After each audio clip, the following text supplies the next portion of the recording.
राधे राधे भक्तों, आज हम बात करेंगे कृष्ण जन्माष्टमी का व्रत का उद्यापन कैसे किया जाता है और इस व्रत का उद्यापन कौन कौन कर सकते हैं। साथ ही हम जानेंगे कि गर्भवती स्त्री अगर इस व्रत का उद्यापन करे तो उससे क्या फल मिलता है। तो चलो शुरू करते हैं। अगर गर्भवती स्त्री जन्माष्टमी के व्रत का उद्यापन करे तो उसे 108 जन्माष्टमी के व्रत जितना फल मिलता है। भगवान कृष्ण जैसा तेजस्वी पुत्र प्राप्त होता है। इसी कामना के साथ ही ये व्रत का उद्यापन किया जाता है। इस व्रत का उद्यापन बच्चे, बूढ़े, जवान सभी कर सकते हैं और गर्भवती स्त्री अगर इस व्रत का उद्यापन करे तो उसकी कोई बराबरी हो ही नहीं सकती। तो चलो हम बात करते हैं इस व्रत में क्या क्या सामग्री देनी चाहिए और ये किसे दी जाती है।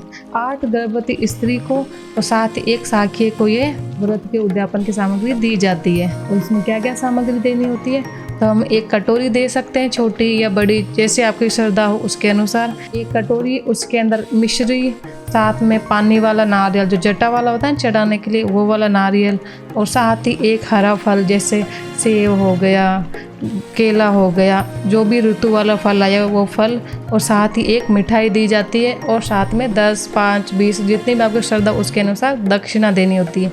और ये सब दी जाती है 8 गर्भवती स्त्री को। तो आप अपने आसपास जो भी गर्भवती स्त्री हो उनको 8 गर्भवती स्त्री को ये सामग्री 1-1 दी जाती है। 1-1 कटोरी, मिश्री, पानी वाला नारियल, फल, मिठाई और दक्षिणा 8 स्त्री को देनी होती है। साथ ही 1 साखी को भी ये पूरा सामान दिया जाता है। और अगर आप चाहे तो साखी को सूट भी दे सकते हैं। और अगर गर्भवती स्त्री आपके आसपास में पड़ोस में मिल जाए तो अच्छा है, नहीं तो फिर आप पास के कोई गवर्नमेंट हॉस्पिटल जा सकते हैं जहाँ पे वो गर्भवती हॉस्पिटल में अपना नामांकन करवाने आती है, तो वहाँ पर भी आपको गर्भवती स्त्री मिल जाएगी। उन्हें आप कह सकते हैं कि कोई भी बंदिश नहीं है और ना ही आपको व्रत रखने की आवश्यकता है, बस आप ये सामान ले सकते हो आपके खाने पीने के लिए। इसमें कोई बंदिश नहीं है, आपको उद्यापन करना ही होगा, उससे आपको अच्छा ही फल मिलेगा।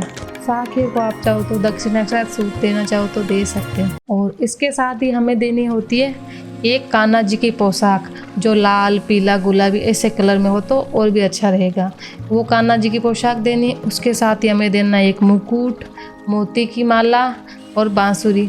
ये आप चाहो तो अपने परिवार के किसी भी छोटे बच्चे को दे सकते हो। और अगर आपके परिवार में कोई छोटा बच्चा नहीं है तो आप ये देना चाहो तो कृष्ण मंदिर में भी दे सकते हो। लेकिन आप ध्यान रखें कि इस पोशाक के साथ ही आपको 10, 20, 50 या 100 रुपये की दक्षिणा भी देनी चाहिए। और इसके बाद हम बात करते हैं नियम की। तो नियम सबसे पहला यही है कि गर्भवती स्त्री इस व्रत को नहीं रख सकती है, उससे हमें पाप लगता है। तो आपको ये करना है कि सिर्फ जो भी है जन्माष्टमी के व्रत का उद्यापन करना है, लेकिन आपको व्रत नहीं रखना है। आप भोजन कर सकते हैं, आप चाहो तो अपनी श्रद्धा अनुसार पूजा पाठ कृष्ण भगवान की जितनी चाहो कर सकते हो, लेकिन आपको अच्छे से खाना खाना है और उद्यापन करना है, उसी से आपको फल मिलेगा।